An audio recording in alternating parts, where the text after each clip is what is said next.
Hello friends, welcome to my channel. இன்றைக்கி நம்ம எந்த படத்தோட ரிவ்யூ பார்க்க போகிறோம்னு பார்த்தீங்கன்னா டெவில் த பிரிட்டிஷ் ஏஜென்ட். நம்ம சேனலுக்கு புதுசாக வரவங்க மறக்காமல் சப்ஸ்கிரைப் பண்ணி பெல் பட்டனை கிளிக் பண்ணிடுங்க. இப்போ வாங்க நம்ம கதைக்குள்ளே போவோம். டெவில் த பிரிட்டிஷ் ஏஜென்ட் இந்த படத்தோட ஹார்ட் ஆஃப் த ஸ்டோரி என்னன்னு பார்த்தீங்கன்னா, நம்ம ஹீரோ நந்தமுரி கல்யாணராம் வந்து ஒரு ஸ்பை ஆஃபீஸராக இருக்கார்.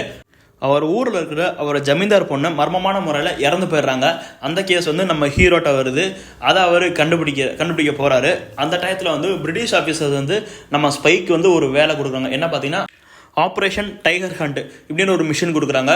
இதை அவர் கம்ப்ளீட் பண்ணோன்னா அவருக்கு இந்த டாஸ்க் கொடுக்குறாங்க. இதில் பார்த்தீங்கன்னா வந்து நம்ம நேதாஜி பற்றின மர்மங்கள் நம்ம ஸ்பை வந்து கண்டுபிடிக்கிறாரா இல்லையா, அது மட்டும் இல்லாமல் நேதாஜிக்கு ரைட் ஹேண்டாக திருவண்ணா அவரை வந்து நம்ம ஹீரோ கண்டுபிடிக்கிறாரா இல்லையா, இந்த அவங்க ஊரில் நடந்த அந்த ஜமீன்தார் பொண்ணு கொலை கேஸ் இதை கண்டுபிடிச்சாரா இல்லையா, கடைசியில் என்னாச்சு, இதுதான் இந்த படத்தோட heart of the story. First, இந்த படத்தில் பாசிட்டிவ் பார்த்தோம்னா இதில் நடித்த கேரக்டர் எல்லாருமே ரொம்ப அமேசிங்காக சூப்பராக இருந்தது. குறிப்பாக நம்ம ஹீரோ நந்தமுரி கல்யாணராம் அவரோட ஆக்டிங்கை உண்மையிலே ரொம்ப பர்ஃபெக்டாக சூப்பராக பண்ணியிருக்காரு. அதாவது ஒரு பீரியாடிக்கல் கிரைம் த்ரில்லர் இந்த மாதிரி படத்தில் வந்து அந்த காலத்தில் வந்து ஒரு ஸ்பை எப்படி இருப்பான், அந்த காலத்து செட்டப் எப்படி இருக்கும், அதெல்லாம் பார்த்து ரொம்ப சூப்பராக அமைச்சிருக்காரு டேரக்டர். அந்த இடத்துல நம்ம டேரக்டரை பாராட்டி ஆகணும். அண்ட் முக்கியமாக இதோட ஸ்க்ரீன் பிளே கொஞ்சம் கூட லேகே இல்லாமல் அது மாதிரி சூப்பராக போயிட்டே இருக்குது. இன்ட்ராவலில் ப்ரீ கிளைமேக்ஸ் எல்லாத்துலேயுமே நல்ல ட்விஸ்ட் அண்ட் டர்ன்ஸ் எல்லாமே ரொம்ப சூப்பராக நம்மளை சர்ப்ரைஸ் பண்ணுற மாதிரி இருந்தது. அதில் நம்ம எந்த குறையும் நிச்சயமாக சொல்ல முடியாது. சினிமாட்டோகிராஃபர் அவர் வேலையை ரொம்ப பர்ஃபெக்டாக பண்ணியிருக்காரு. மியூசிக் டைரக்டர் ஒரு படத்துக்கு எப்படி போடணுமோ அந்த மாதிரி இந்த படத்துக்கு போட்டு சூப்பராக பண்ணிட்டாரு. அதையும் நம்ம எந்த குறையும் சொல்ல முடியாது. கிளைமேக்ஸில் வந்து நம்ம ஹீரோ வந்து 200 பேரை அடிக்கிற மாதிரி ஒரு காட்சி வச்சுருக்காங்க.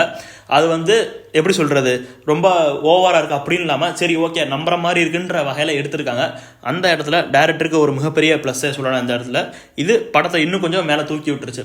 இது வந்து தமிழ் டப் படம் தான், இருந்தாலும் மற்ற படங்களை மாதிரி ஒன்றுமே சிங்க் ஆகாமல் இல்லாமல் இது கொஞ்சம் நல்லாவே சூப்பராக சிங்க் ஆகிருக்கு. அந்த இடத்துலையும் நம்ம அந்த டீமை ரொம்பவே பாராட்டி ஆகணும். பொதுவாக தெலுங்கு படங்களில் ஃபைட் காட்சிகள்லாம் எப்படி இருக்குன்னு உங்களுக்கே தெரியும்.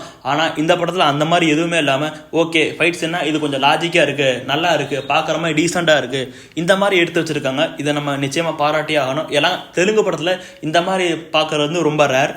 நான் முன்னாடியே சொன்ன மாதிரி ஒரு பீரியாடிக்கல் ஃபிலிமுக்கு எப்படி இருந்தால் நல்லா இருக்குமோ அதே மாதிரி இந்த படத்தில் வந்து செட்டாக இருக்கட்டும், அவங்க காஸ்டியூம் டிசைனிங்காக இருக்கட்டும், விஎஃப்எக்ஸு கிராஃபிக்ஸு இதெல்லாம் எதுவுமே பச்சையாக தெரியாத மாதிரி ரொம்ப சூப்பராக எடுத்து வச்சுருக்காங்க. அதுக்காகவும் அந்த டீமை நம்ம ரொம்பவே பாராட்டலாம். அதில் எந்த தப்பும் இல்லை. நிச்சயமாக இது ஒரு நல்ல கிரைம் த்ரில்லர் மிஸ்ட்ரி மூவி. இதை யாரும் கண்டிப்பாக மிஸ் பண்ணாமல் வீக்கெண்டில் ஃபேமிலியோட உட்காந்து பார்க்கலாம்.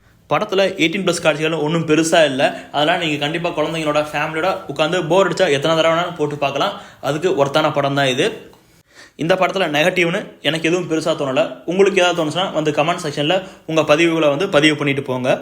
இந்த படம் அமேசான் பிரைமில் அவைலபிளாக இருக்குது. நீங்கள் நான் முன்னாடியே சொன்ன மாதிரி போர் அடிச்சா ஃபேமிலியோட உட்காந்து பாருங்கள். அதுக்கு ஒர்த் டு வாட்ச் ஃபிலிம் தான். இந்த படத்துக்கு நம்ம கொடுக்குற ரேட்டிங் என்ன பார்த்தீங்கன்னா 10க்கு 8.5 கொடுக்கலாம். ஏன்னா இதில் நடித்த ஆக்டிங் எல்லாமே ரொம்ப சூப்பராக இருந்தது. ஆக்டர்ஸாக இருக்கட்டும், பாடலாக இருக்கட்டும், ஃபைட் சீன் எல்லாமே ரொம்ப அற்புதமாக இருந்தது. அதுக்காக இந்த 8.5 கண்டிப்பாக கொடுக்கலாம். இந்த வீடியோ உங்களுக்கு பிடிச்சிருந்தா மறக்காமல் சப்ஸ்கிரைப் பண்ணி பெல் பட்டனை கிளிக் பண்ணிடுங்க. மேலும் இது போன்ற சினிமா அப்டேட்ஸ் தெரிந்து கொள்ள டீம்ஸ் யூ சேனலை மறக்காமல் ஃபாலோ பண்ணுங்கள்.